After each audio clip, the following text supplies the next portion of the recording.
moments that prepared me for life. Something that a book, something that a school could never have taught me. Life taught me. I wake up 5:30, thank God I'm still alive. I'm seeing flashing lights, I guess it's time to shine. It's time to start my day. First thing I do is pray. He says to make a way, just know you'll be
your champagne wishes and caviar dreams.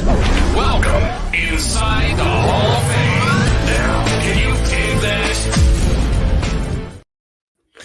Boom, welcome inside the Hall of Fame. I'm Booker T, 6-time world champ, 2-time Hall of Famer. Got my man Brad Gilmore here with me. He's here, man. He's here.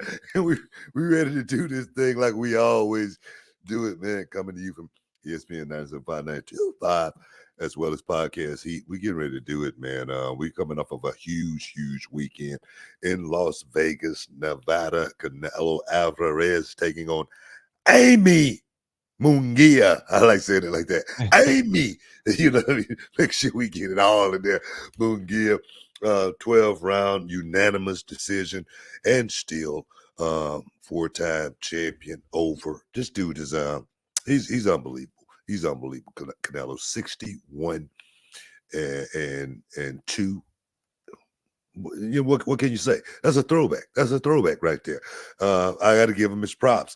People say what they want to say about Canelo Alvarez, but every time, you know, pretty much he steps inside that square circle, he comes out victorious and still. So big congratulations to Canelo Alvarez as well as Steve, man. Want to thank you for making it happen for myself and Brad. As always, out in Las Vegas, man. I love being out in the city of champions, Sin City, Las Vegas, Nevada. It don't get no better than that for me, man. So I can't wait.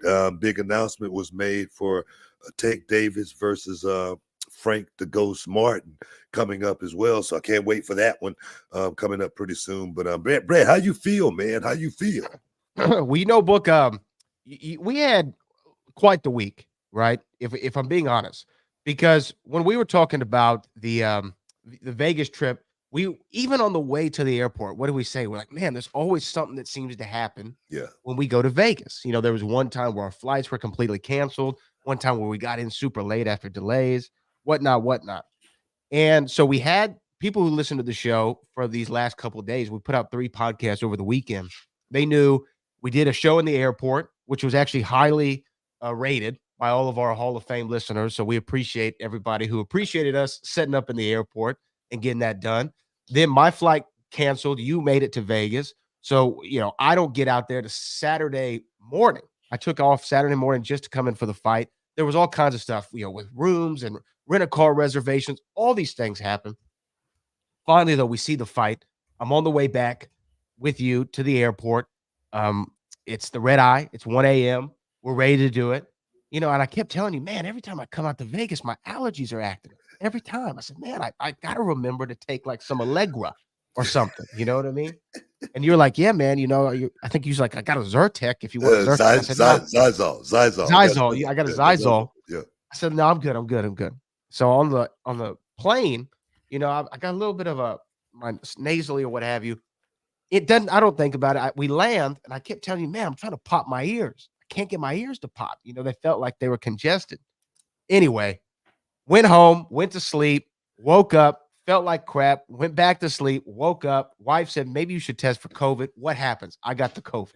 Man. You know what I mean? COVID X. There's the new. Is this the X? Yeah, COVID X. This is COVID X? It's a new one. Okay. Yeah. It's a new strand. Well, shout out to COVID X because I got it. You know what I mean? It's not like SpaceX or X, the Twitter app. This one sucks too. I was not feeling great yesterday. I broke the fever this morning. So you know what? So we had to bring the show here early to you all. So we appreciate it again. But we don't stop. Book, and we want to shout out everybody who checked us out over the weekend on 102.5 The Game in Nashville, Tennessee. Shout out to Chase McCabe. Got a lot of great feedback from our Tennessee listeners as well. We appreciate y'all for having the Hall of Fame in the great state of Tennessee and here in Houston, Texas, and of course, Podcast Heat. We're doing it, man. We're doing it. I said when we was on the way to the airport, I said, man, just something don't feel right. Something don't feel right about this trip. You know what I mean? That's why I say that's why we're going to get up early and get there. Make sure everything's right. And damn it, we got there. We stayed there all day. But nah, man, that's the way it is sometimes, man. The show must go on. You're gonna find yourself obstacles, over, around, under. Sometimes you got to go straight through it. Brad and I, we chose to go straight through that obstacle and make sure we make the show happen. That's what it's all about. No days off, Mr. No Days Off. That's what you can call us, no days off. But what we want to talk about today, man, it's a whole lot going on. Speaking of Memphis, Jerry Lawler no longer a part of the WWE. What do you think about that? Kind of shocking, to be honest with you. Jerry Lawler, we were just talking about him on the show, on the podcast and on our Tennessee show about, his influence on professional wrestling, what he meant to the industry, what he continues to mean to Tennessee and Memphis wrestling. To see him no longer a part of the company, it does feel like an era that I grew up in, because I know if you talk to people who watched wrestling in the 80s, they talk about Gorilla and Bobby Heenan, right? That was their team. Oh, I love Gorilla and Bobby. For my generation, it was JR and King. And I feel like JR and King were as important to the Attitude Era as a lot of the roster guys were. They helped make those moments what they were. And I didn't know Jerry as much as a wrestler, as I did a commentator. And, he and Jim Ross had one of those unique chemistries, so somewhat like you and Vic have now, like Gorilla and Bobby had, like Cole and McAfee have, or Vince and Jesse, one of those just great duos that just for some reason made magic. And so for Jerry Lawler not to be a part of the company anymore, it's a little sad. It feels like an era's dwindling down. I got to meet Jerry once at the Royal Rumble in San Antonio, and never would I think that I'd be back there at the Royal Rumble in San Antonio at the Alamo Dome talking to Jerry Lawler about Quentin Tarantino movies. That's what we talked about for like 15 or 20 minutes. You didn't talk about any Batman? No, Batman should have came up because I know he has the Batmobile. Yeah, he's a huge Batman fan. You ask him to draw something, that's the first thing he'll draw is a picture of Batman. It seemed like he just got it totally ingrained in his head. It just, translate to the fingers and it just comes out, boom, just like that. So it's amazing. It truly is amazing because when you see him, actually start the drawing, you go, how's this going to turn out to be Batman? But when the finishing product, you go, wow, that's pretty awesome, So yeah, man. Yeah, me also. I didn't see that coming. I didn't see waking up this morning and opening up the phone, and the first thing I see is Jerry Lawler no longer a part of WWE, just because he's been a part of the fabric of WWE for so long, man. And that's just evolution. I think that's just change, and that's something that's going to happen for just about all of us, of course. But I just feel like probably with the changing of the guard, it probably happened a little bit sooner than it probably would have happened, just because Jerry has been a part of this family for so long. But there again, man, Jerry's a survivor. I don't think you're gonna have to worry about Jerry Lawler. He's probably got so much money stacked up in some safe somewhere. You know? Wasn't that always like the rumor on him? There was Like he had a always stack of money in his there mattress. was or always something? the rumor with Jerry that he always had a exit strategy, so definitely like I said, we'll miss him, and I'm sure I'll see Jerry down the line. Yeah, he's one of the all-time greats when you think about, what he's done in his career. So again, hope he's feeling better. I know he had some health issues. Yeah. I hope he's on the mend. Now, from what I've been reading, his health has improved a whole lot. So I actually he did some stuff with NXT not too long ago as well. So definitely, hopefully, Jerry's health is back on the mend, because I'm gonna tell you right now, man. I'm gonna tell you, and this is serious business, man. This is serious. I don't care how much money you got.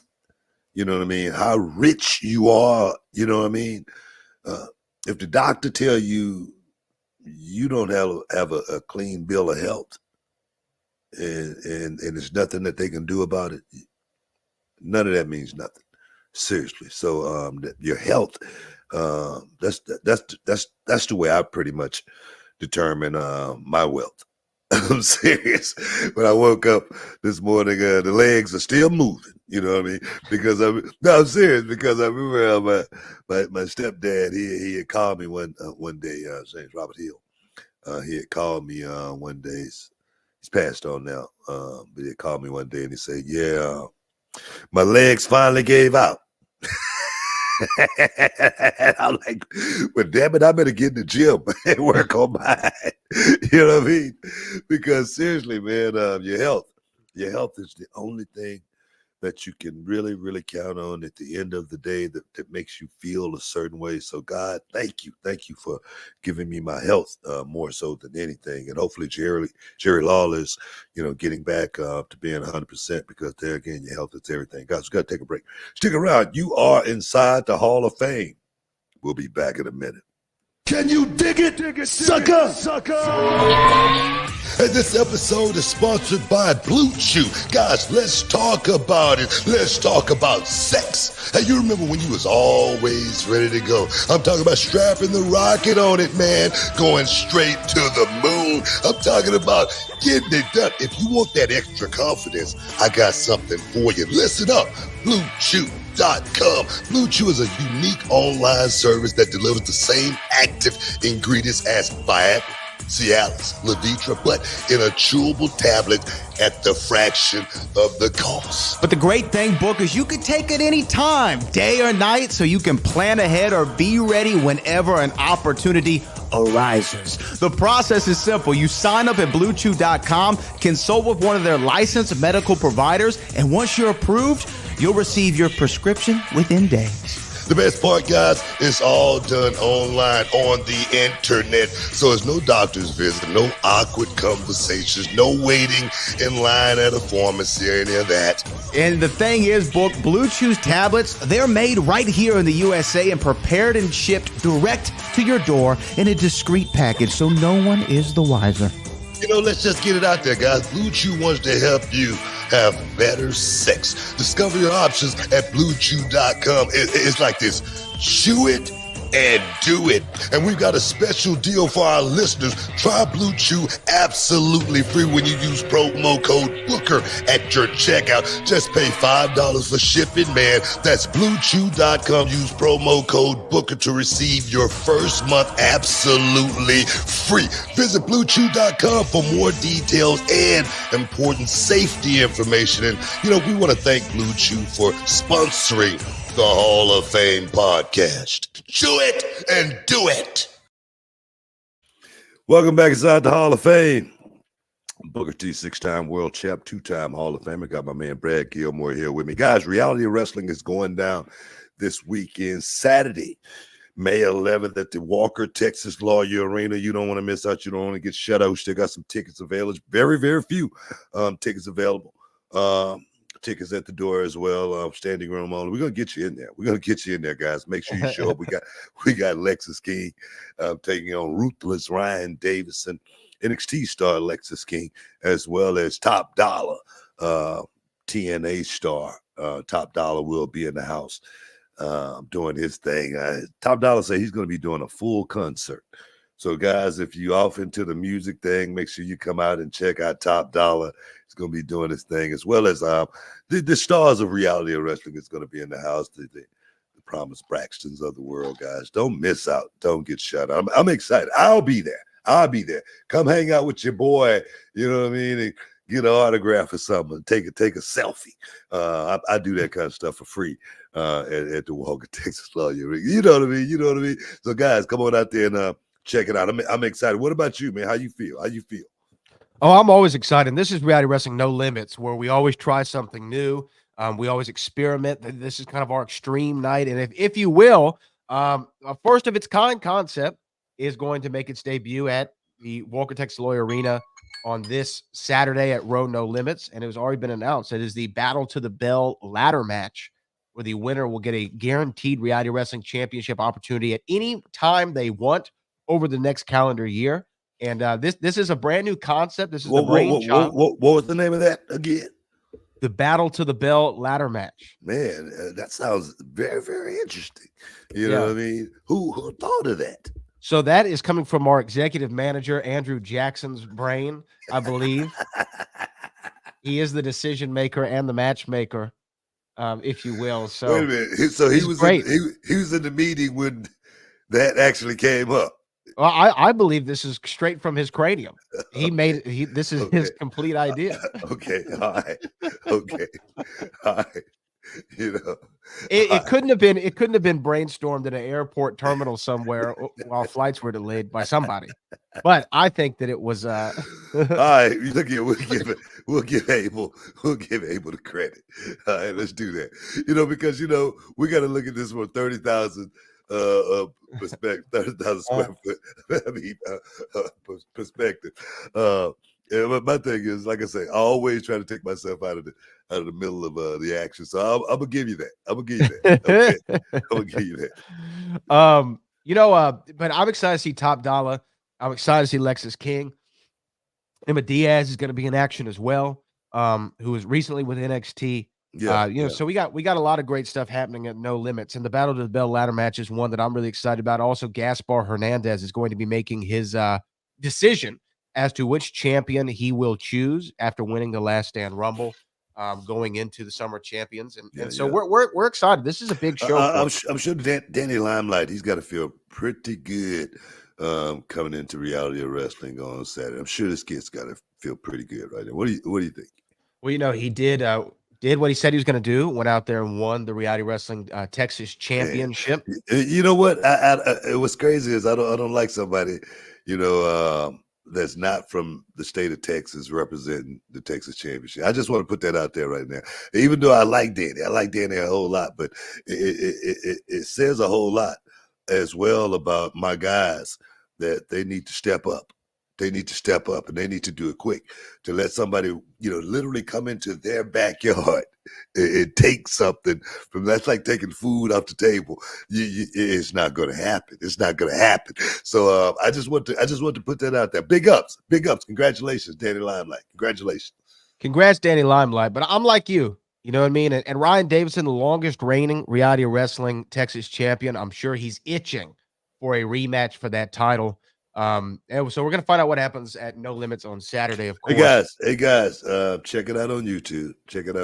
Make sure you guys, if you know somebody, make sure you tell them to subscribe to Reality Wrestling on YouTube, because we are closing in very, very quickly on 800,000 subscribers. We need you guys to actually make that happen, man. And once we get to 800, man, it's on the 9 and 2. We're trying to get to 1 million. We're trying to get to 1 million, and we need you guys. So make sure you tell a friend so they can tell a friend so they can tell a friend to subscribe to Reality Wrestling /YouTube. Do it now. You sound like in Big Papa. You can get your friends, and we can all be friends. I mean, although I don't know if I want to be quoting Diddy right now, so let me take that back. Hey, man. Did he lead the country? I don't know what's going on. I thought he no, I thought he's he, not. I, He had I, left. thought, did he fled? I thought he fled the country. You sure? I'm sure. But hey, you know what? Did you get, because you were talking about Top Dollar, and he's going to be having a full on concert on Saturday. Girls and everything. Girls and everything. What? Yeah. That's what he said? Yeah. That's what he Girls said? and everything. Okay. Yes. Okay. Well, go for it, Top Dollar. I'm excited to get to chop it up with him. What did you think of, because people want to know, the internet's want to know, what did you think of Drake and Kendrick? Do you have a take on this of who won the beef? Everyone seems to think Kendrick won the beef. Do you have a take on this at all?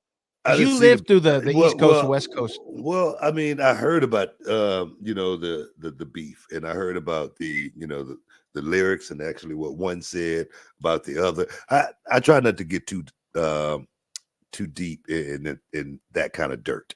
All right, you know what I mean? Because when you start talking about people's families, and kids and stuff like that, it's a reason why Big and Pac not here with us today. You got that East Coast, that East Coast, West Coast, none of that. And at the end of the day, did it ever make any sense? No. Is it a reason why Pac and Biggie shouldn't still be here today? There's not a reason. It's because of stuff like this. And so, me personally, I can't get into that kind of dirt with these young guys, man. I don't need. They're both two young black men that's making buku money. And they should be damn happy. But they choose to go this route. And the thing is, you got to understand, for me, it's about setting an example, all right? These guys are in a hell of a position to set a hell of an example for these young guys coming up behind them, but they choose to do this. It's hard for me. I can't even really comment on it because it's the stupidest thing I ever seen in my life.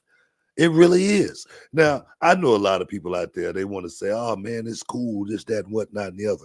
When I said the N-word on television, a lot of people come up to me today, and they say, man, man, you remember such and such, man, it was cool, man. And I tell them, nah, man, it wasn't cool.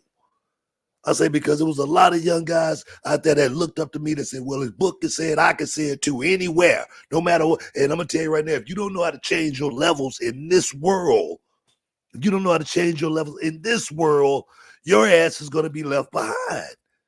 So, Kendrick, Drake, I hope y'all hear this and perhaps get something out of it. That's what I'm going to take. How about I love that take. I love that take. How about that? How about that? Because I'll say this. I like a good rap battle. I like a good rap beef when it's about talent. It's about bars. It's about, some jokes, like I think I was talking to you in Vegas about it. The short jokes or the ghostwriting jokes, whatever. Like, I think that's a good level to stay at. But when you start talking about somebody's wife, their kids might have a different dad. They might be committing crimes. They might like this or that. I don't know. It got uncomfortable for me. It really did. It got uncomfortable for me. So I like your take on that because you can keep it light and keep it fun with the battle. But when you go too personal, I don't know. Some people say though, when you say my wife's name or you say this or that, everything's on. You can do whatever. But look, man, I mean, you know what? And the reason I say this, man, is because I can't say how I felt before I had kids, but I can tell you how I feel after. And I know I take a bullet for one. I know if it's, some danger coming, I'm going to step in front of that danger first, no matter what. I know it. I know I will, without any shadow of a doubt.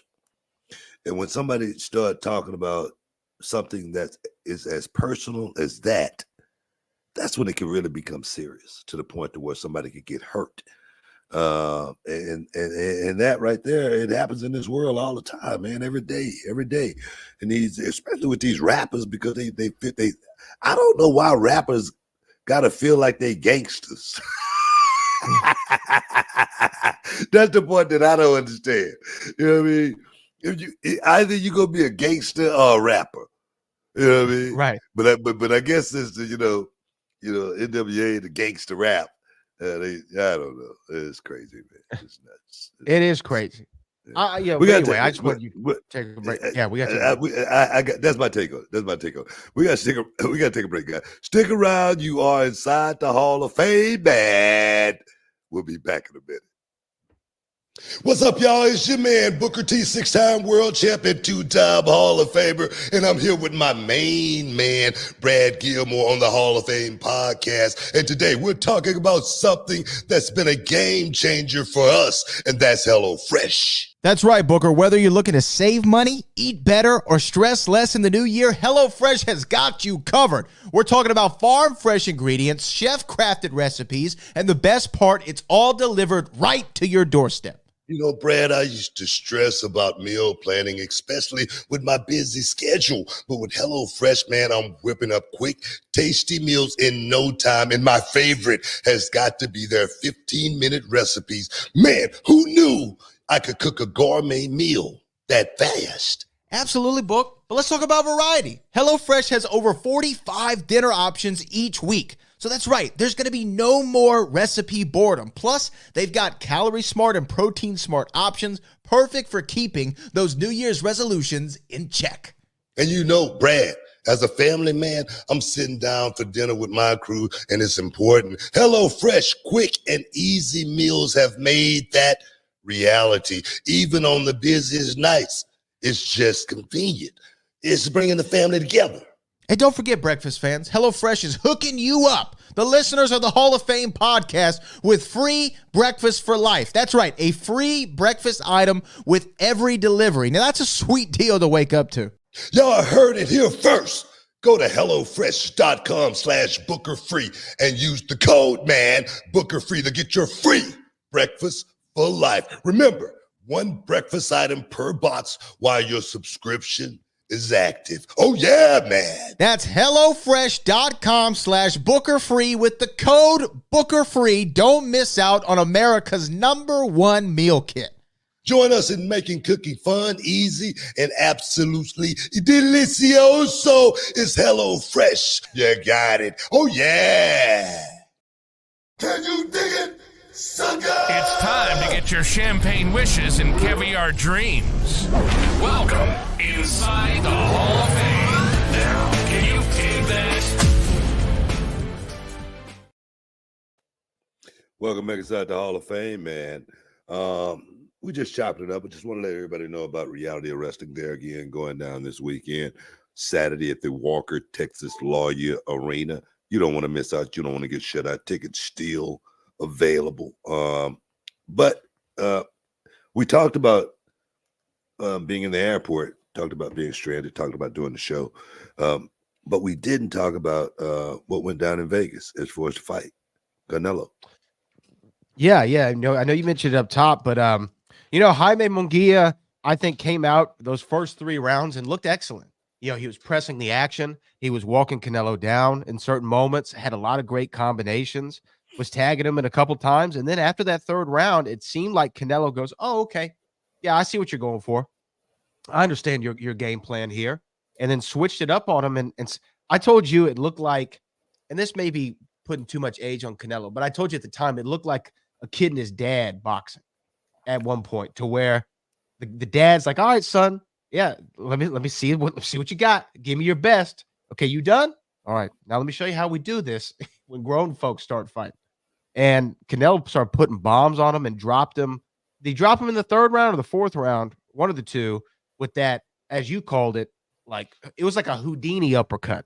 Now you see me, now you don't. Yeah. and caught him. And from there on, the fight was all Canelo. You know what?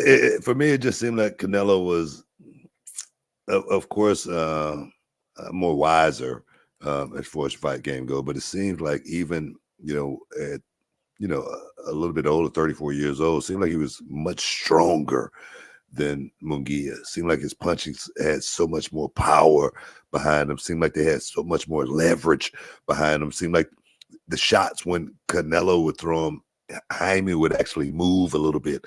Jaime's shots were fast. They were quick. Yeah, they were precise. But it just did not seem like he had enough. I don't know. I don't know. I wouldn't say experience. I wouldn't say that's it. Just think. I wouldn't necessarily say knowledge. I would say, like when I talk about wrestling, as far as that playbook, how deep that playbook is. You know what I mean? How many tools you got in the tool bag? You know, it's one of those type of things. Right. And boxing, from what people, a lot of people don't really understand. Boxing is more of a defensive sport than an offensive sport. And Explain Canelo, that. excuse me. Explain that. What do you mean by that? No, when I watch Canelo, he's looking not to get hit. He's looking to counter.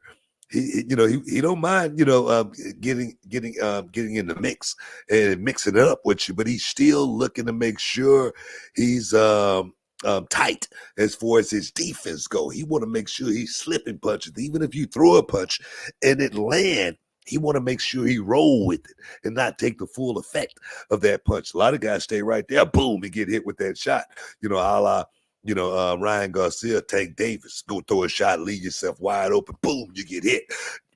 Totally different with Canelo. He's going to throw a punch, but he's going to be looking to make sure he slip and slide to make sure nothing happened after he throw that punch. And Munguia, he's a fighter that's going to put himself in harm's way. You talk about that Houdini jab, uppercut. It happens so quick. I mean, if the camera if the cameras didn't show the replay, we might have missed it. It was nice, man. It was one of those type of shots. You know what I mean? So I think that's what a lot of people misunderstand about boxing. But what a great fight. Kid showed a great account of himself. He didn't go out there to quit. He went out there. Jaime Munguia came to win. Jaime Munguia actually thought he could actually beat Canelo Alvarez. It didn't happen. Kid, like I say, put up a great account of himself. It was a great fight. It was a great night in Las Vegas, boxing capital of the world. For me, just being in Vegas there again, going to B1 two days in a row, getting some of that Korean barbecue. Oh, tell the people though, in your first B1 night, you sent me a little video of something. Do you want to tell that story real quick? Yeah, man, it's crazy, man. Your fans, they love you. You know what I mean? And I love my fans. I really do. I swear to God, man, I really appreciate all my fans. But Brad and I, we were at B1, I don't know, a year ago. Maybe somewhere around there. Maybe a year ago. And this is a restaurant that we go to every time. It's a restaurant, a Korean barbecue restaurant that we go to in Las Vegas. And it's like our home. It's like our home place to go and sit down and eat and just have some good food. You sit there and you can just eat as much as you want. That's what's really, really cool about it. But this kid, he was a huge fan of Booker T, and he wanted me to autograph something for him. And what he wanted me to autograph was his arm. And he did it with a Sharpie. And I autographed it for him, Booker T. And he said he was going to get it tattooed on there. And I was like, okay. And I went to B1 and I actually sitting down and my waiter came and it's the same guy. And he actually shows me the tattoo with Booker T written on his arm. And I'm like, wow, man, I had to get up and, and give him a hug, man, because that right there, that's not something that happens every day, but it let me know the impact, the influence that I've had on some, young person's life, that's, many, many miles away from me, but have watched me on television for years. So I appreciate that, man. I appreciate that so much, man. That right there is, unbelievable. It really is truly unbelievable.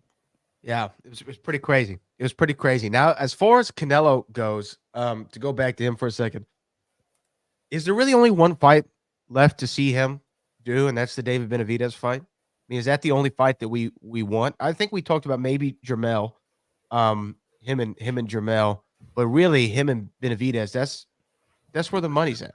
Yeah. I mean, David, he's going to be on the co-main event of that Tank Davis Frank Ghost Martin fight. That's the only fight I think people really, really want to see Canelo have. But I really feel like there's going to be a hard fight for Canelo, and Canelo understands it's going to be a hard fight as well, just because David Benavidez used to be 300 pounds.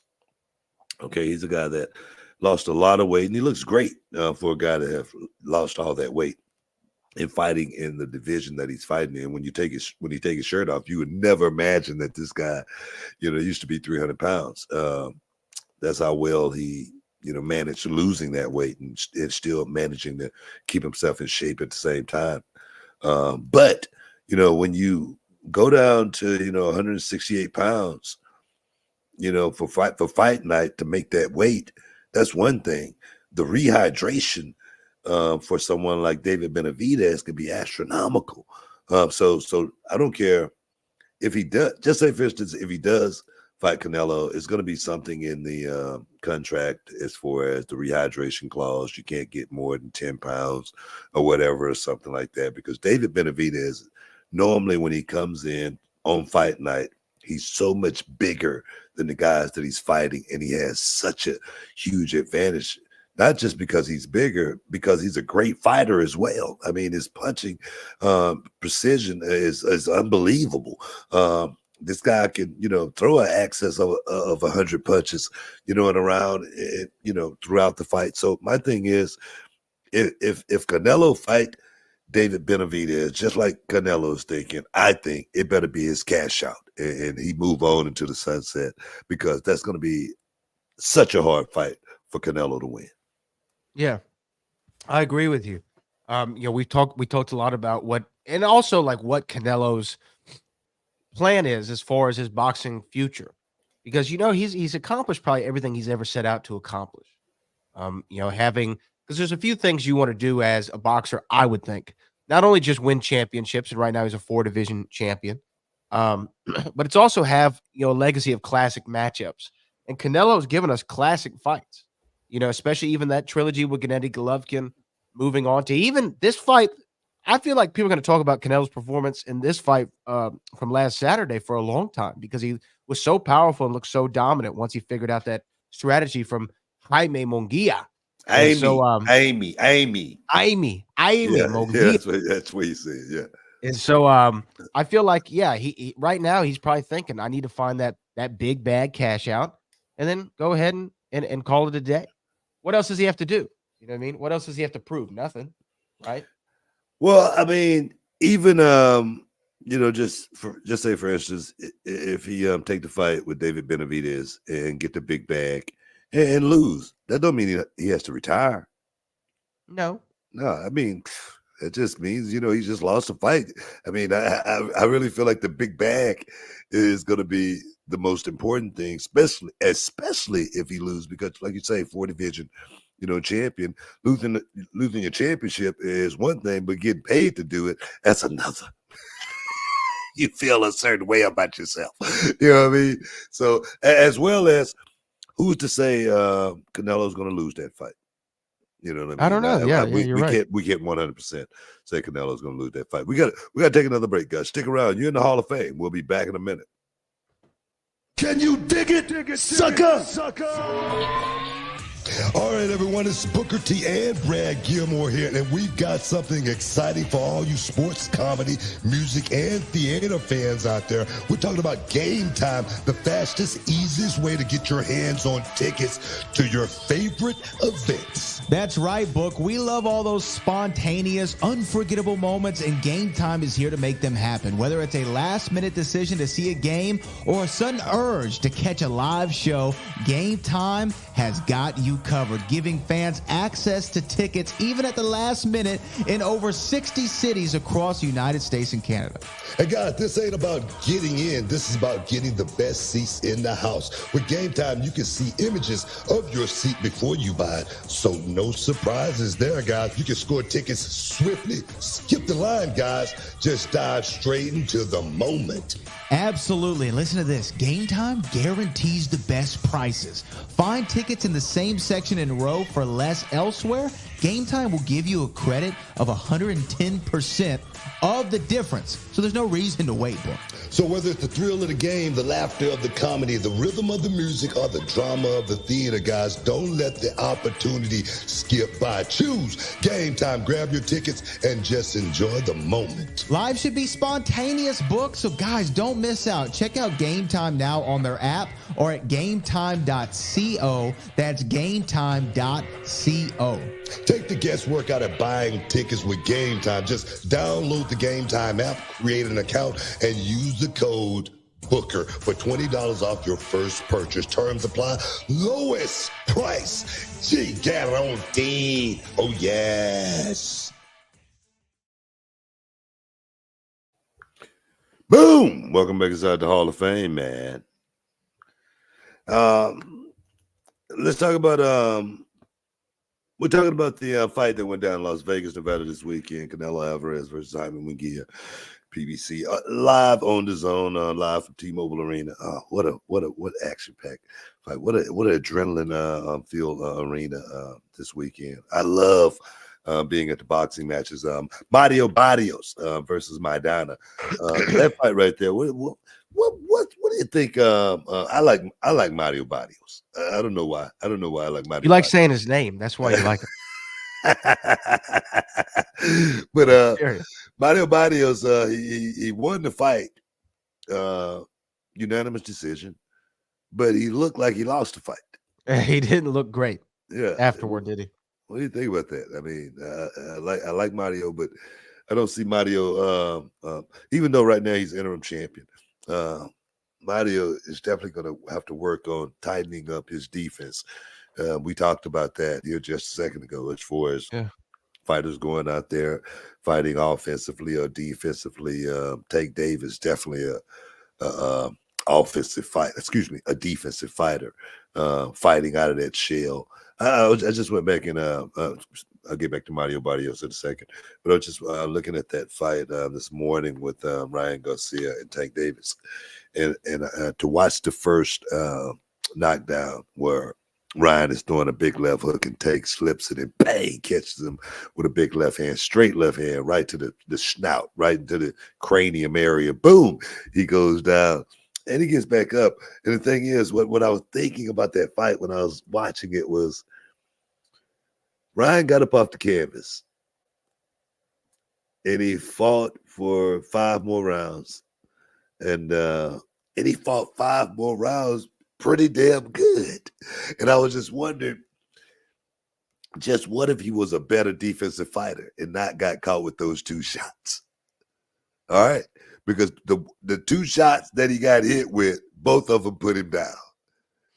He evaded all those other shots except those 2. One put him down, one put him out. That's what I'm talking about. Like the Mario Barrios who goes through a fight, just throwing punches, don't mind getting hit, putting himself out of position, boom, to put himself in position, boom, to get hit, that type of stuff, so Mario Barrios had a great fight. He won the fight, but still, he's a fighter that's definitely going to have to tighten up his defense if you want to fight with the upper echelon of the fight game. And the thing is, I wonder, after you get that far into the game, is it something that you can correct? I don't think so. I'm sure it's something that you always work on, right? But is it something you can correct? You're always going to have your instincts, and no, you could. It's like, for instance, I'm left-handed, right? Now I could train every day to try to right-handed every single day, right? Every single day, boom, try to get the cursive down, the penmanship down. But if somebody tells me, hey, in an instant, I need you to sign this, I'm grabbing it with my left hand and I'm going to sign it. Do you know what I mean? It's because it's instinctual. No matter what I'm going to do, I'm always going to go back to what feels comfortable for me and what I've always done. So yeah, can you adapt and can you learn? Sure. But when it's fight or flight mode, you're going to always rest on what your instincts are. And Mario is a guy who, as you saw on Saturday, goes in head first, and he's going to fight his kind of fight.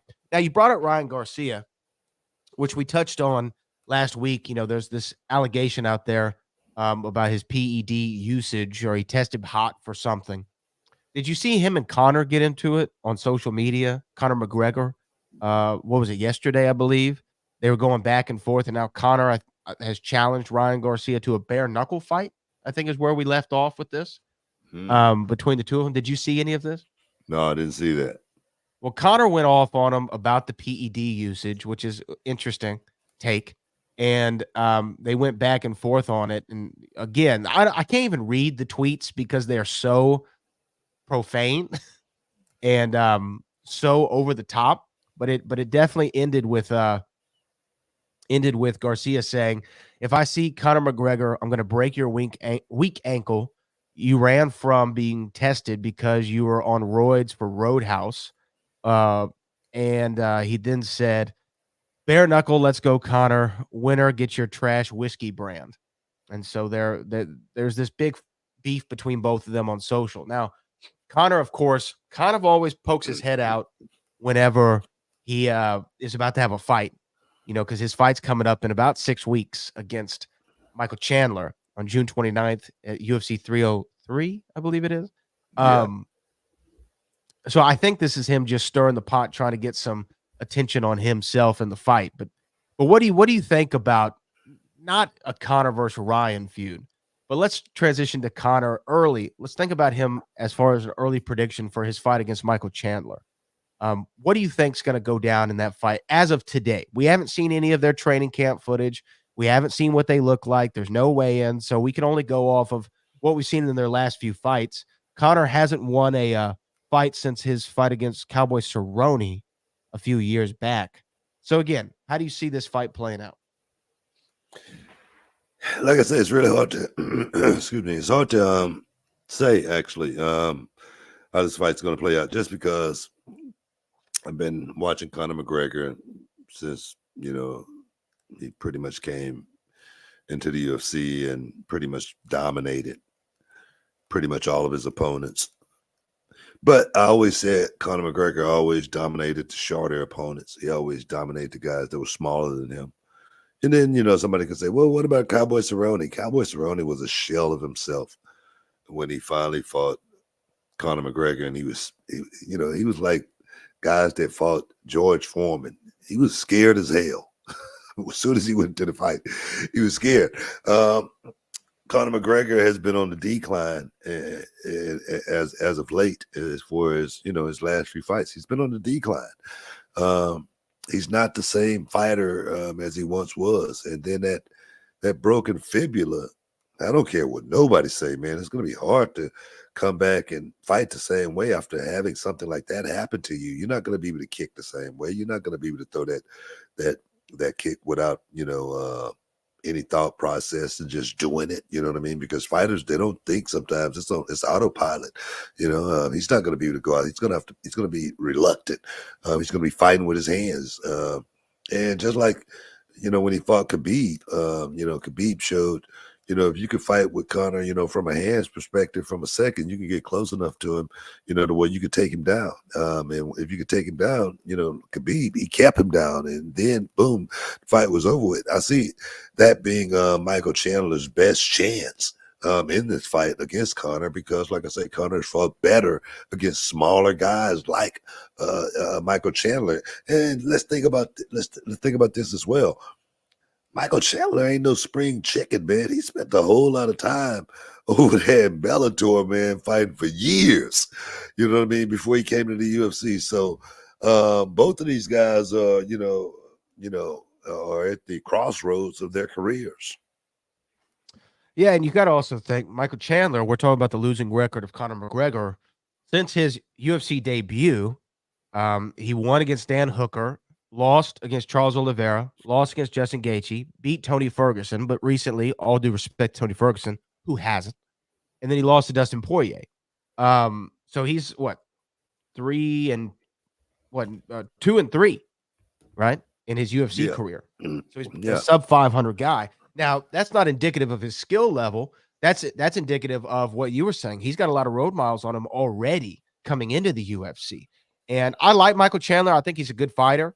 I think that it's going to be interesting to see, because I think they're fighting at 170. And when you're fighting at 170, where Conor's fought before, and I don't know if Michael's ever fought at welterweight. He's normally a 155 guy. That's a lot of weight for him to put on before a fight. And again, Conor's bigger than he is. So I think there are a few things that are ticking in Conor's favor in this fight. Now, the one thing that sticks out to me, though, about this is Conor hasn't been active in an octagon in several years.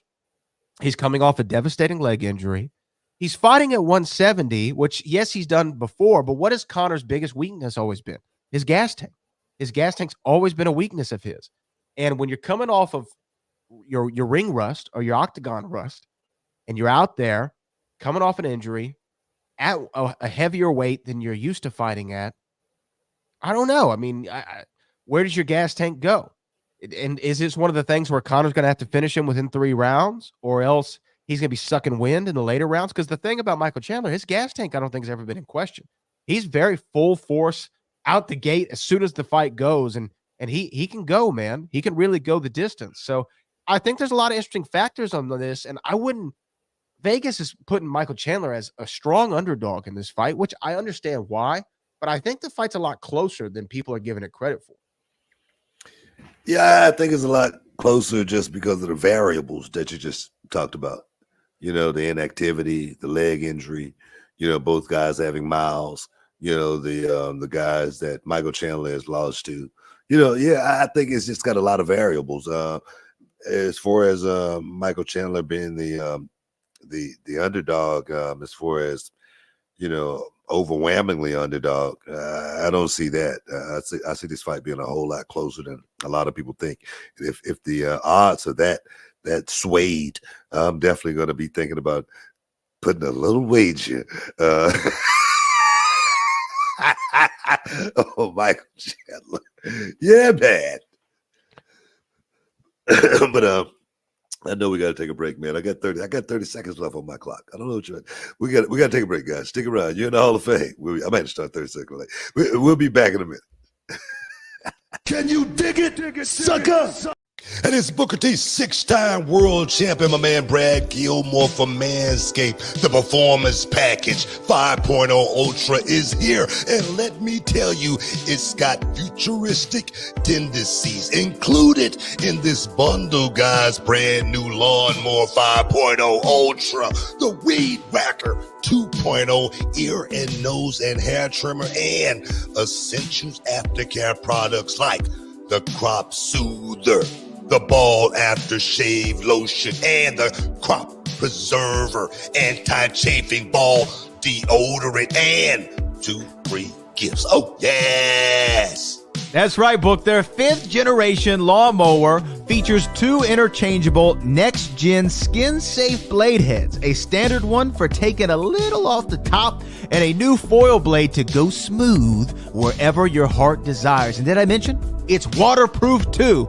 Manscaped, they did us a favor, Book. All the listeners of the Hall of Fame, and they threw in 2 free gifts: the Boxers 2.0 and the Shed 2.0 toiletry bag. Resolutions may come and go, but a well-groomed you is here to stay with Manscaped's latest and greatest. Yeah, and start the new year off right, because when you look good, you feel good. Manscaped help you sculpt the best version of yourself for the year ahead. New year and new you, and definitely a new trimmer. Manscaped got your grooming resolutions covered. Guys, get 20% off and free shipping with the code Booker at manscaped.com. That's 20% off with free shipping at manscaped.com. Use the code Booker. Happy New Year to your balls. Welcome back inside the Hall of Fame. Boom. Click right here. I clicked the clock right there. Make sure I'm on time. I'm on time over here. I might have started a little late on it last. You might have been right. You might have been right. But I don't know, man. It's I don't know if you want to stay on this conversation, but I feel like we need to move on a little bit. It's something going out there that I think we really need to talk about. No, not really need to talk about, but we need to talk about it. Ric Flair. You hear the news about Ric Flair? What happened? He got kicked out of a restaurant here over the last couple of days. And Ric Flair said he had spent, I think, $1,500 in the restaurant. Now, normally you're not eating that much. Mm-hmm. You're not eating $1,500 worth, is what you're saying? You're not eating that much food. You know, you might be, drinking a little bit, right? Mm-hmm. You know, they have a tab, like that. And from the article, it said Ric Flair was intoxicated, and they threw him out of the restaurant. They kicked him out of the restaurant. And the thing is, I know Ric Flair was highly upset about not being interviewed for the Dark Side of the Ring piece, Who Killed WCW. Ric Flair's a good friend of mine, man. And I hate to see stuff like this floating around. But there again, man, we are grown, and we got to take responsibilities for stuff like this. But I don't know. What do you think about? What do you think about that? First of all, About him getting kicked out. yeah, and being perhaps inebriated, because Ric Flair just reported that he went to the doctor. This is something that Ric Flair reported, that he went to the doctor and found out that his last match he had a heart attack. I saw that. That was crazy. No, it was crazy. You was there, right? I was there. Yeah, I was there, and I remember him laying down for a long time, and it was. I think we talked about it on the show. It was uncomfortable. It was an uncomfortable moment because he was laying there, and you're like, man, he's sucking wind. And it's incredible what they can do with these EKGs and echocardiograms and things of that nature, because they can go in and see if you've had a heart attack and what percentage of your heart is still viable. Wait a minute. Do you remember, because I don't know, for some reason my mind works, sometimes, Do you remember what you said was the coolest spot of the whole show? What did I say? Where he faked a heart attack. I didn't say that was the coolest. You did say that. You did. I said it. I said that's not what I said.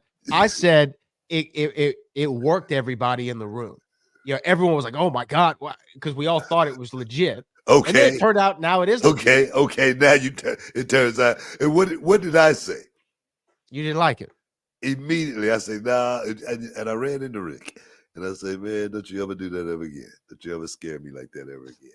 You know what I mean? Because that's just not, it's not something to play with more than anything. But to find out there again later on, he did have a heart attack that night. And then, like I say, to find out, Rick needs to slow down, man. I know a lot of people don't, not going to say it because they're going to say, it's Ric Flair. But, but I'm serious, man. Rick needs to slow down just a little bit. If these rumors are anywhere near true, you know what I mean? Seriously, I'm just saying. Yeah, no, I understand. I think that look, Rick's gonna be Rick. He's gonna. The thing is, I know I'm just talking. I'm just talking. I'm serious because I know Rick's gonna be Rick. Because next time, if I'm in the same town and Rick know I'm in the same town, if we're in the same hotel, I'm gonna get a phone call. And he's gonna say, "What time are you gonna meet me at the bar?" So I'm like, I'm on my way. It's one of those type of deals, But still, you think about the ones that you care about. You know what I mean? So I think that's why I say it. Well, we hope that Rick's okay and everything. Again, I love the Nature Boy, and he's gonna do what he's only gonna do, right? I mean, he hadn't changed for nobody, and that's one of the endearing things about him. And also, one of the things I'm sure if you're close personal friends with him, you're like, oh man, come on, man, slow down, bro. Yeah. But I wanted to ask you something on the wrestling front, away from Ric Flair. And we do have a couple super chats we'll get to here in a second. Did you see a lot of the social media reactions and even the videos and the clips from WWE Backlash, which took place in France with Jey Uso, of his entrance? Did you see how incredible the crowd was for Jey Uso's entrance, all in unison, doing his almost like this, but it's him doing almost raise the roof in some ways, but he's doing hands with the fans so much. You change and tweak. You still change and tweak. You know what I mean? It's just like the eat, repeat. Sleep. Well, you know what I mean? Eat, sleep, repeat. It's the same thing in wrestling. You steal. Well, I mean, it's over like crazy. They're doing it. They were playing his theme at the Cavs playoff game, to the crowd, and the crowd was doing it at the Cavs playoff game. He comes out on Raw, and they're all doing it in unison. And I'm thinking, this guy is so mega over right now with the people. How is he not a champion? You know what I mean? Of some kind. Oh, man, Whether you can't rush that.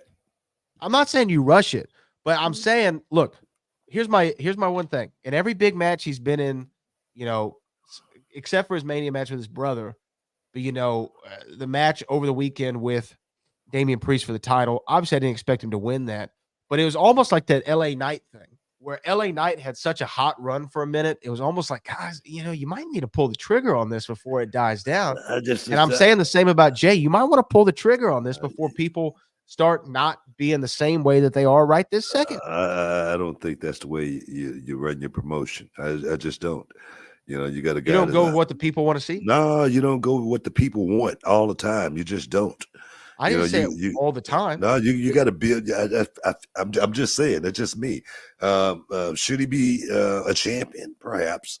I'm not going to say he should be a champion or anything like that. But I just don't. I'm not talking about Jay in general. At all. I'm just talking about overall. You're going to get a lot of guys that's going to be hot. And if you got an indie promotion, you say, yeah, let's go with the Rocket. Let's put the Rocket on them. If it's reality wrestling, you say, let's put the Rocket on them because, we're trying to think about our crowd and whatnot. But when you got a company like that, you got so many guys that is hot, that are hot. You just can't think about, putting the title on a guy when he's hot. It's like Jake the Snake. Jake the Snake was always hot. And I don't think you need the title on him for him to still be hot, So I think that's something, one could say, yeah, one could say, let's wait. One could say, no. It's just one of those type of things. You got to do it when you got to do it when it's the right time. And is this the right time? What title are you talking about? I'm not saying world title. What him and you Sammy talking cook about for a minute with the IC title? Let him and Sammy cook for it. Nice little feud. Okay. So how do you get there? What are you talking about? You're asking me to book the show now? Yeah, I got to book the show. I got to book the show. You're damn right. You want him to. Why do I got to book the show? Because you want him to work Sammy. I'm just saying something. I'm saying he needs to be in a meaningful program. I'm just saying. Okay, he does need to be in a meaningful program. Okay, he's been in. He just fought the champ. That was a meaningful program. What I'm saying is one-off match. Well, I'm just saying, you book it for me then. How did you get there? Well, give me some time to think about it. Exactly. I just asked you, don't you think they should capitalize on this right now? Don't you think? Because look, I'll be honest with you. They didn't capitalize on it with LA Knight. Where was the last time you heard about LA Knight just going crazy on social? I haven't heard that. You know what? It's cooled down. You know what? You know what? What? So you said it's the company's fault that LA Knight's cooled down. Yeah. No, see, I never looked at it that way. See, I could go out and lose, and I'm gonna still be hot, no matter what. I'm gonna still, I can go out, and perform, and not come out on top, and I'm gonna still be hot every time. When I walk out the curtain, the thing is that's the sustainability. We're not looking for some weekend warrior. We're not looking for some one-hit wonder like a Nita Ward. Ring my bell. No, man. We're looking for something like the OJs.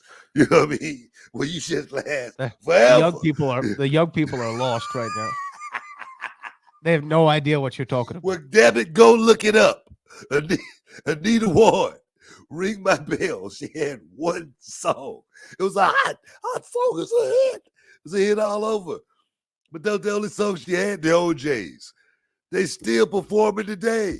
They probably got a concert tonight. Stick around, Hall of Fame. We'll be back in a minute. How about Can you dig it, sucker? And this episode is sponsored by Blue Chew. Guys, let's talk about it. Let's talk about sex. Hey, you remember when you was always ready to go? I'm talking about strapping the rocket on it, man. Going straight to the moon. I'm talking about getting it done. If you want that extra confidence, I got something for you. Listen up. BlueChew.com. Blue Chew is a unique online service that delivers the same active ingredients as Viagra, Cialis, Levitra, but in a chewable tablet at the fraction of the cost. But the great thing, Book, is you could take it any time, day or night, so you can plan ahead or be ready whenever an opportunity arises. The process is simple. You sign up at BlueChew.com, consult with one of their licensed medical providers, and once you're approved, you'll receive your prescription within days. The best part, guys, it's all done online on the internet. So there's no doctor's visit, no awkward conversations, no waiting in line at a pharmacy or any of that. And the thing is, Book, Blue Chew's tablets, they're made right here in the USA and prepared and shipped direct to your door in a discreet package, so no one is the wiser. You know, let's just get it out there, guys. Blue Chew wants to help you have better sex. Discover your options at BlueChew.com. It's like this. Chew it and do it. And we've got a special deal for our listeners. Try Blue Chew absolutely free when you use promo code Booker at your checkout. Just pay $5 for shipping, man. That's BlueChew.com. Use promo code Booker to receive your first month absolutely free. Visit BlueChew.com for more details and important safety information. And, you know, we want to thank Blue Chew for sponsoring the Hall of Fame podcast. Chew it and do it.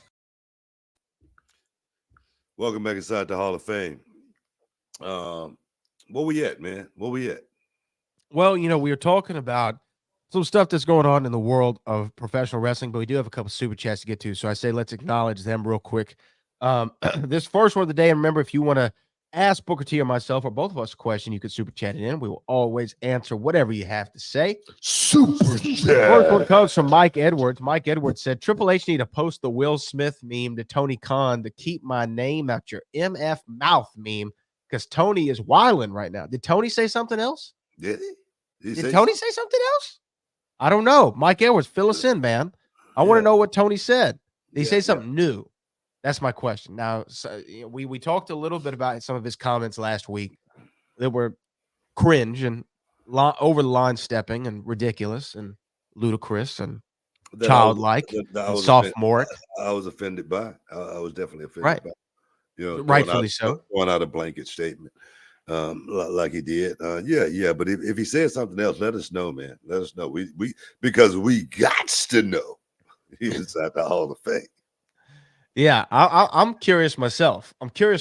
Because I haven't heard anything, but that doesn't mean it didn't happen. Yeah. It doesn't mean it didn't happen. You know, Tony's won for the Twitter fingers and for the shots recently. So we'll see if anything happened. Big shot. Super chat. This one comes from John JID 999. Booker, what's the modern move that you wish could never be used in wrestling again? Rowe has been killing it recently. Wishing y'all nothing but success. We appreciate that, John. Is there a move that you wish you would never see again? I have a couple that pop in my head, but what do you got? Something that you maybe think is overused, it has lost its effectiveness, perhaps. I don't know. Give me yours. I feel like unless it's your finishing move, no one should be able to use the DDT. You know, it's the same thing I was thinking as well. I swear to God, I was thinking the DDT. Just or the super kick. Yeah, super kick as well, because I was just watching Chris Adams, who created the leg pop.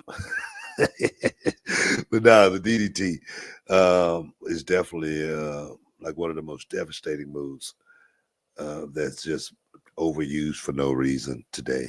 Of course, Petey Williams, Canadian Destroyer, is something that just like everybody uses. It's just, today wrestling is just different. Every move is overused, to be honest. If I could say that, like just say, for instance, everyone's finishing move, just because, the finisher used to be sacred, used to be something that was done by only one person. But now, everybody could do your finishing move, and then somebody kicks out of it, and it just, I don't know, it's almost like a watered down drink. Mm-hmm. When it's like that, So for me, the creativity is not there as much as it used to be, as far as guys trying to figure out how they can go out and do their match different than the guy before. Now, you know, it really doesn't matter. You know, like I was talking to one of these kids at one of my fantasy camps. He said, you know, it doesn't matter, you know what I mean? Because it's wrestling, and you know, I want to throw him through a window. You know, but no, it does matter. It matters. It matters to me. You know, so you know, that's just my take on it. I think that a finisher should be a finisher, and I know people are gonna, call us old heads or whatever. Oh, the business has progressed past that. And I get that. I get that. And I'm sure we're gonna get that, but I actually agree. Look, when Shawn Michaels, let's go back to the super kick for a second. When Shawn would tune up the band and hit that super kick, 9 times out of 10, the match was over. You know what I mean? It was done. If somebody kicked out of it, which was rare, you'd be like, "Oh my God, they just kicked out of." When I saw Stone Cold hit the stunner, it was over. You know, the match was over. And you wait the whole show or the whole match for that finishing move. It's a build to that move. And to me, when you see the stunner or the super kick or the DDT as a setup move to get to something else, it is bothersome. Because to me, like, think about the DDT. You're putting somebody's head, you know, under your arm, and you're falling backwards and planting it directly into the mat. That should be it. One count. That's a one. Yeah. No, they don't even go for a cover. What are you talking about? There's not even a cover after a DDT anymore. It's like, boom, I hit you with the DDT so I can go up and I can do something off the top or whatever. Yeah. Those things do like bother me because I feel like, look, the fans are conditioned to what you give them. So if you give them less of a certain move, when that move is used, it's going to mean more. I mean, this is basic economics. Yeah, you know what I mean? Yeah, you can get any, and you can get any move over now. But I've always said, you know, this business is about being able to go out there and do different, you know, which everybody is going out there and doing the same thing. To be able to do that different is very, very hard. So to just say, well, I'm gonna just do it that way, it's really, really easy to do it that way.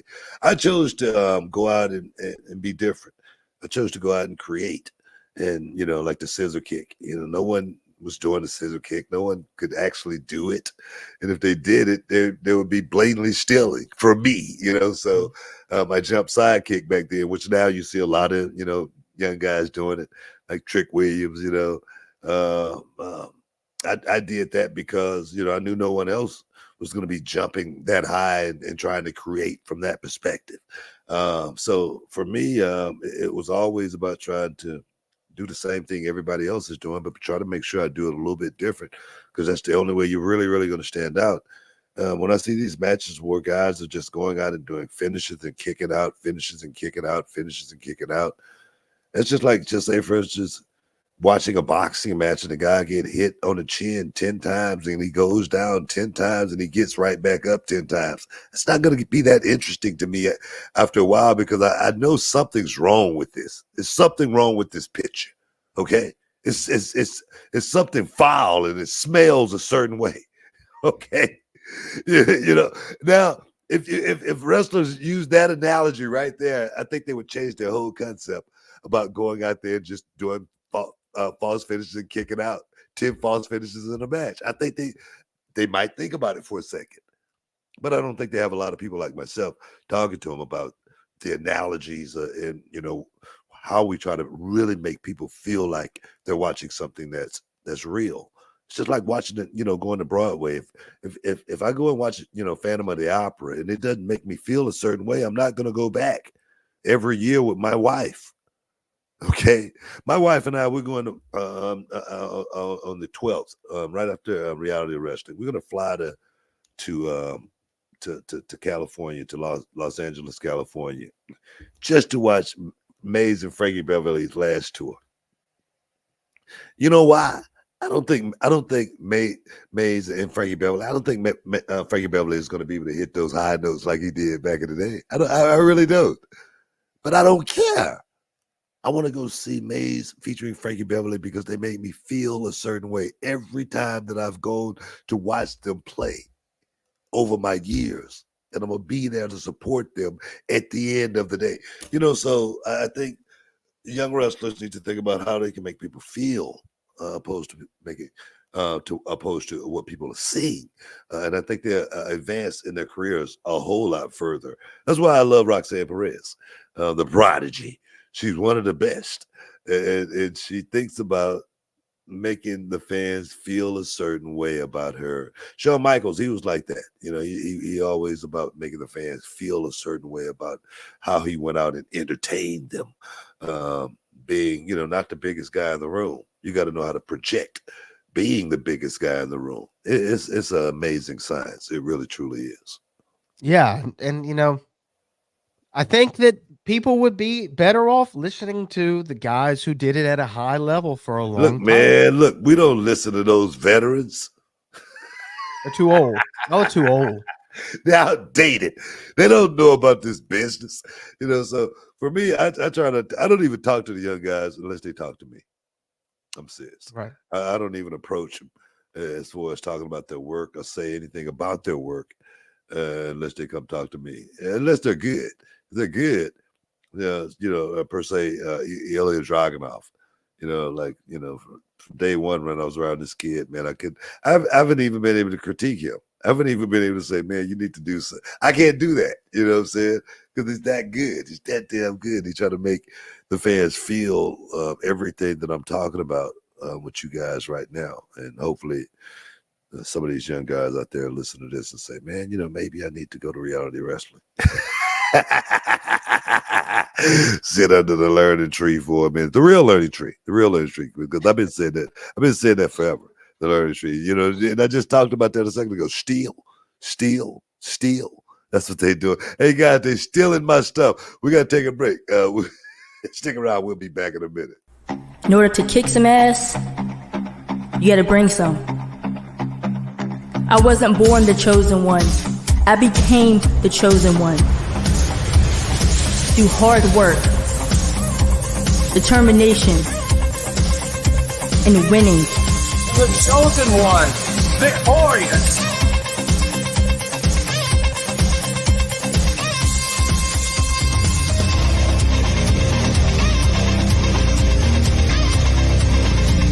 You're gonna be a big star. You already are.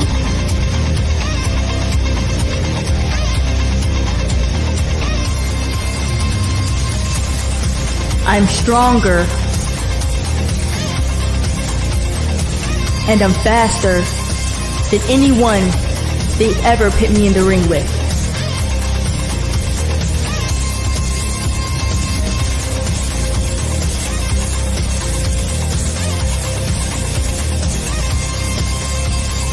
Being the chosen one isn't just a nickname, it's a gift. And professional wrestling is my gift.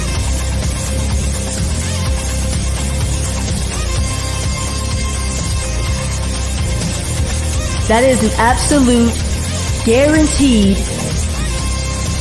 What's my name again?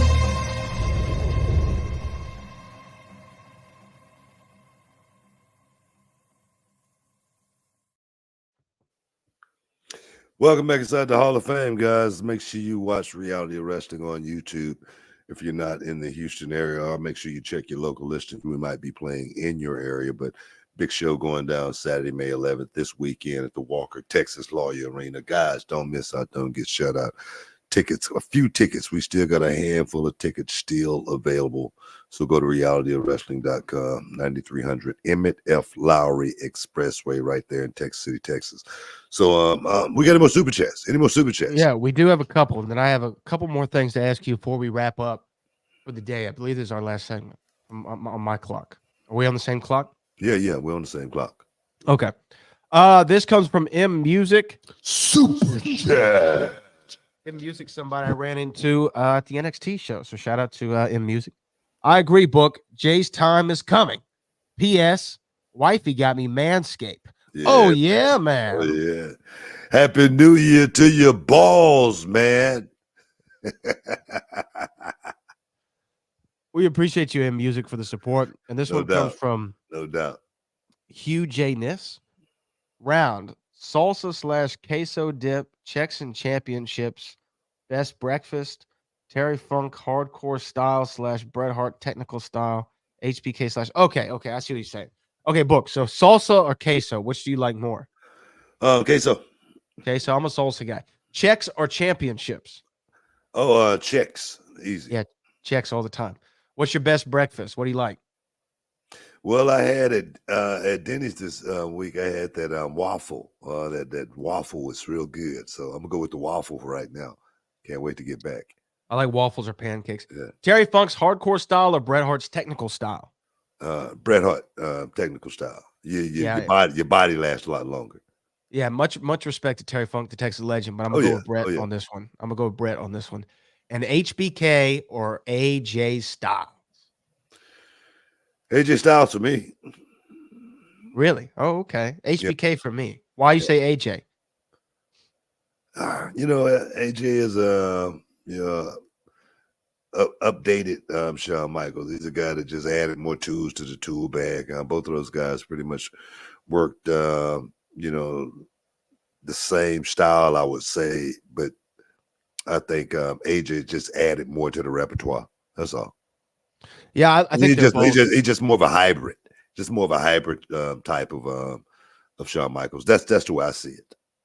I think that AJ is one of the he just proved it at WWE Backlash. He's one of the greatest of all time. I mean, he's just one of the greatest of all time. He and Cody Rhodes never worked a match together, and they put on a clinic there at WWE Backlash. One of the few guys, I think, who's gotten to wrestle both Dusty and Cody, who's still actively wrestling. He paid homage to it. I don't know if you knew that. When his match with Dusty Rhodes back in TNA for the NWA World Championship, he had purple gear on. He being AJ. And AJ made sure he had purple gear on when he worked Cody Rhodes at Backlash as an homage to that match, and took a bionic elbow in both of the contests. So I'm sure that's an awesome another one of those just great things for AJ Styles. This is a guy who had Undertaker's last match, who's put on classics. Good. I mean, I take nothing away from Shawn. Shawn was great, but I just think evolution, man, is unbelievable to see the young guys today that's coming up and taking our spots, taking our places, and doing it just as well and even better sometimes. Now, we were pontificating on potential changes of the titles for Backlash. We thought maybe Tiffany might end up with a strap around her waist, and we definitely thought that Jade and Bianca were going to get those tag team championships. Well, one of those came true. Jade Cargill and Bianca Belair, the new women's tag team champions, excuse me. What do you think about their win? And man, I got to give a shout out to Jade. The way that she went into her finish was so peanut butter smooth. I'd never seen a transition like that from her into her finish. It was awesome. So congratulations to those two women on being the new tag team champion. Nah, I mean, that's a hell of a duo. And to put those two together, it's a win-win situation. As far as I'm concerned, just because you can get so much out of this, and then when they do break up, you can get so much out of that. This is one of those stories that was just, almost just tailor-made for professional wrestling. Yeah. It was hard to see them losing that matchup going into it. Even though if they would have lost, it wouldn't have been, it would just been one of those things, But I feel like for those two to actually go out there and win, Bianca and Jade, tag team, a force, man. How long they're going to run with that thing, I don't know, but I'm sure the fans are going to love it as long as this ride lasts. And look, one of the things that people have talked about, and I've heard Triple H talk about it, Jade is still very new to the business, right? Like very new, learning on the fly in a lot of perspectives, and the only way you can learn is by out there doing it. And you probably know better than anybody, you can really cut your teeth in a tag team, right? Can't you learn so much? I mean, you can learn so much being in a tag team. I know I learned so much being in a tag team, for 9 years straight, being able to rely on, my partner, being able to preserve myself at the same time. I don't know how long this tag team is going. It's not going to last 9 years. I'm going to tell you that. Right. But for me, I definitely felt comfortable being in a tag team because I was learning, on the fly, learning how to deal with the fans, learning how to manipulate the fans at the same time. So yeah, I think working from a tag team perspective definitely can help both of these guys. It's going to help Jade, I think, a whole lot more than it's going to help Bianca, because Bianca's been the champ already. She's been to the mountaintop. But I really think she can help Jade Cargill so much. That on-the-job training, you can't pay for that experience. No, you can't. And I think that Jade, we've already seen grow tremendously from when she was in AEW, and that's no knock to AEW, but it's just like how great can you get when there's a thinner women's roster, right? There's not as many coaches. There's not a performance center where you can go down and learn and train and get coaching from the best in the world. There's a lot of great minds over in AEW, but again, the best minds are at the WWE. That's just the way it is. And for her to get that kind of coaching, get that experience, she's going to be a multiple-time women's champion. There's no doubt about it. It's just, how quickly is she going to get there? It's not a matter of if, it's a matter of when. Yeah. Because they call her a once in a generational talent, right? That's what people say on TV and stuff, and it's true to billing. It's true to billing. Well, I mean, I said it a long time. I said it a long time ago.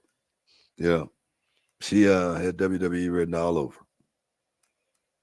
I think that's what I said. That's exactly what you said. And she's doing a hell of a job. She's definitely gonna have a hell of a future in WWE. Yeah, so I'm excited to see what this tag team championship run does for both of these women as a team, because Bianca never really wrestled in a tag team from my recollection, like as a prolonged run ever.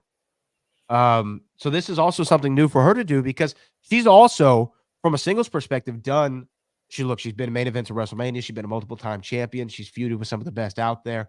This is a good switch up for her to keep things for her fresh and interesting, and from her perspective as a performer, and from our perspective as audience members, seeing her in a different dynamic than we've seen her before. I think this is great for both women. You know what? I think it's even more significant than that, man. The legacy, I think. Just think, years from now, when Bianca and Jade Cargill is going into the WWE Hall of Fame. Just think about that. And being, tag team partners. It's almost like, Lita and Trish having that relationship and that bond forever because of that time in the ring. That's what we're seeing that happen right before our very eyes. We really are. We really and truly are. So guys, I just say savor the moment, and enjoy the ride. I'm serious. That's the way I look at this whole thing. I agree with you, BT. And we'll see what the future holds for both these women, but I know it's going to be bright no matter what happens with this championship run. And to me, it also feels like they're putting some emphasis on those women's tag team championships and putting them on two women with the star power that Jade already has and that Bianca's established over these years. Really makes those titles feel all that much more special, in my opinion. Hey, bro, the moon, man. It's all about the moon and the stars, man. Straight to the nebula, baby. Strapped a rocket on them. So now, like I said, I'm gonna sit back and be a fan and not try to book the matches or anything like that. Like a lot of people we know, like a lot of people want to be negative. You being negative, it's a negative. But nah, man, I'm gonna just sit back. Just sit back and watch how this thing play out. And I'm sure it's going to be great. But I know we got to get up out of here, man. I want to thank everybody for stepping inside the Hall of Fame today, getting your champagne, which is caviar dreams, Brad, for all the heavy lifting. Even though I know you still a little bit under the weather, no days off, man. It's about getting the job done. We appreciate you guys. We love you. Peace. Boom. We out.